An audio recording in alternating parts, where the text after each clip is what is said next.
அமெரிக்காக்கும் ஈரானுக்கும் நடுவுல ஒரு பெரிய ஹை ஸ்டேக்ஸ் ஜியோபொலிட்டிக்கல் கேம் நடந்துட்டு இருக்கு. ஆனா இந்த ஆட்டத்துல யாருமே எதிர்பார்க்காத ஒரு புது பிளேயர் உள்ள வந்திருக்காங்க. அதுதான் பாகிஸ்தான். வாங்க இந்த சிக்கலான புவிசார் அரசியல கொஞ்சம் ஆழமா பார்க்கலாம். டைம் ரொம்ப வேகமா ஓடிட்டு இருக்கு. அமெரிக்கா ஈரான் போர் நிறுத்த ஒப்பந்தம் முடியறதுக்கு இன்னும் வெறும் 7 நாள் தான் இருக்கு. இது ரெண்டு பக்கத்திலயும் ஒரு நிரந்தரமான தீர்வை கொண்டு வரணுங்கிற அழுத்தத்தை பயங்கரமா அதிகரிச்சிருக்கு. இப்படி ஒரு முக்கியமான நேரத்துல ஒரு ஆச்சரியமான உண்மையிலே ஒரு அசாதாரணமான விஷயம் நடந்திருக்கு. பாகிஸ்தானோட ஃபேக்டோ லீடர், அதாவது உண்மையான அதிகாரம் கொண்ட தலைவரான ஃபீல்ட் மார்ஷல் ஆசிம் முனீர் திடீர்னு ஈரானோட தலைநகர் தெஹ்ரான்ல இருக்காரு. இது சும்மா நடக்கிற ஒரு விஷயம் இல்ல. இதுதான் நம்ம எல்லாரும் மனசுலயும் வர்ற கேள்வி இல்லையா? இவ்ளோ முக்கியமான ஒரு பேச்சுவார்த்தையில மத்த பெரிய நாடுகளை எல்லாம் விட்டுட்டு பாகிஸ்தானுக்கு என்ன வேலை? ஏன் அவங்க திடீர்னு இந்த விஷயத்துல தலையிடுறாங்க? இதுக்கு பின்னாடி என்ன இருக்கு? சரி, பாகிஸ்தான் ஏன் இப்படி செய்யுதுன்னு புரிஞ்சுக்கிறதுக்கு முன்னாடி முதல்ல அங்க என்னதான் நடக்குதுன்னு நம்ம பார்க்கணும். இந்த தூதரக நடவடிக்கைகளுக்கு பின்னாடி என்ன இருக்குன்னு கொஞ்சம் ஆராய்வோம் வாங்க. இது பாத்தீங்கன்னா ஒரு டபுள் சைடட் அப்ரோச் மாதிரி. ஒரு பக்கம் பாகிஸ்தானோட பிரதமர் ஷஹபாஸ் ஷரீஃப் கல்ஃப் நாடுகளுக்கு ஒரு டூர் போயிருக்காரு. இன்னொரு பக்கம் மிலிட்டரியோட பவர்ஃபுல் தலைவரான ஆசிம் முனீர் ஈரானுக்கு போயிருக்காரு. இவங்க 2 பேரோட ஒரே நோக்கம் இந்த போர் நிறுத்தத்தை எப்படியாவது நீட்டிச்சு ஒரு பெர்மனன்ட் அமைதி ஒப்பந்தத்தை கொண்டு வரணுங்கிறது தான். சரி, இந்த கேம்ல யார் யார் முக்கியமான பிளேயர்ஸ், அவங்களோட நோக்கம் என்னன்னு ஒரு குவிக் லுக் பாத்திரலாம். பாகிஸ்தான் ஒரு மீடியேட்டரா இருந்து உலக அளவுல தனக்கு ஒரு மதிப்பையும் செல்வாக்கையும் தேடுது. ஈரான் தன் பாதுகாப்புக்கு ஒரு உத்தரவாதம் தேடுது. அமெரிக்காவுக்கோ இந்த டென்ஷனை குறைக்கணும்னு ஆசை. அதுவும் அவங்களோட வைஸ் பிரசிடென்ட் போருக்கு எதிரானவர். சீனாவை பத்தி சொல்லவே வேணாம். அவங்க ரொம்ப சைலண்டா இந்த அமைதி முயற்சியை ஆதரிச்சு தங்களோட பார்ட்னர்ஸ் மூலமா இன்ஃப்ளூயன்ஸை அதிகப்படுத்த பாக்குறாங்க. இப்போதான் இந்த விஷயத்துல ஒரு பெரிய ட்விஸ்ட் வருது. சில ரிப்போர்ட்ஸ் என்ன சொல்லுதுன்னா, பேச்சுவார்த்தை மறுபடியும் தொடங்கினா ஈரான் அவங்களோட நியூக்ளியர் ப்ரோக்ராம் விஷயத்துல பெரிய சலுகைகள் கொடுக்க ரெடியா இருக்காங்களாம். இது நிஜமா இருந்தா இந்த கேமோட போக்கைய மாத்திடும். அப்போ ஈரானை எப்படி பேச்சுவார்த்தை டேபிளுக்கு பாகிஸ்தான் கொண்டு வருது? இங்கதான் அவங்களோட மாஸ்டர் ஸ்ட்ரோக் வருது. அந்த வியூகத்தோட பேர் தான் நியூக்ளியர் அம்ப்ரெல்லா, அதாவது அணுசக்தி குடை. வாங்க அது என்னன்னு பார்க்கலாம். பாகிஸ்தான் ஈரான் கிட்ட சொல்ற மெசேஜ் சிம்பிளா இதுவாதான் இருக்கணும். ஏன் தேவையில்லாம நியூக்ளியர் வெப்பன் செஞ்சு ரிஸ்க் எடுக்கிறீங்க?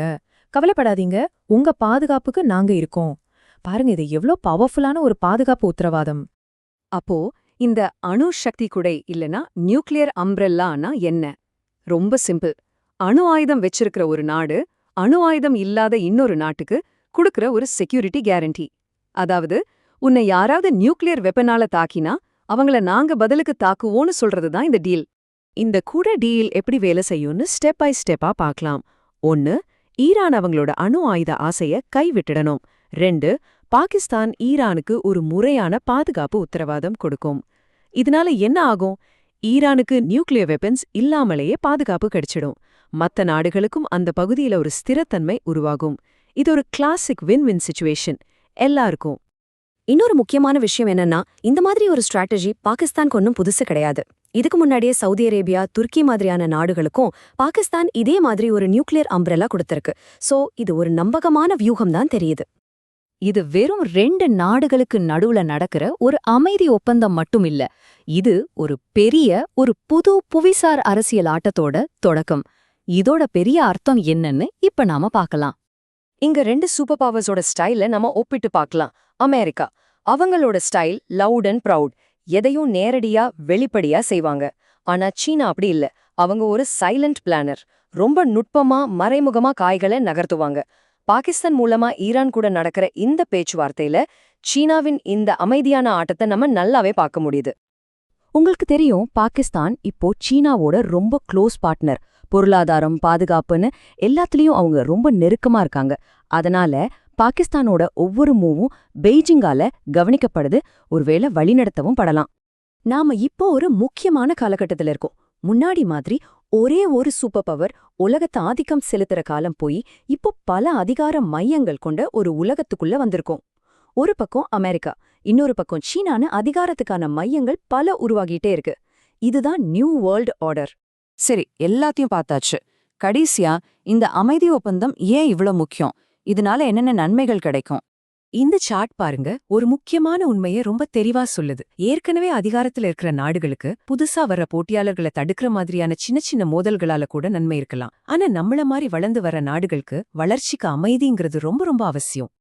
அப்போ பாகிஸ்தானோட இந்த முயற்சி மட்டும் ஜெயிச்சிட்டா யாருக்கெல்லாம் லாபம்?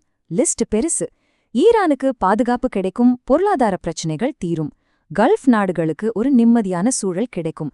சீனாவுக்கு அமைதியான வழியில அவங்களோட செல்வாக்கு அதிகமாகும். வளரும் நாடுகளுக்கு பொருளாதாரம் வளர ஒரு நல்ல சூழல் உருவாகும். இது எல்லாத்துக்கும் மேல பாகிஸ்தான் உலக அரங்கில் ஒரு முக்கியமான சக்தியா மாறும். அப்போ உலகத்துல அமைதிய உருவாக்க இது ஒரு புது வழியா இருக்குமா? பெரிய சூப்பர் பவர்ஸ் தலையிடாம அந்தந்த பகுதியில் இருக்கிற நாடுகளே அவங்க பிரச்சனைகளை தீர்த்துக்கிற ஒரு புது உலக ஒழுங்க நம்ம பார்த்துட்டு இருக்கோமா? இது நிச்சயமா நாம எல்லாரும் யோசிக்க வேண்டிய ஒரு முக்கியமான கேள்வி.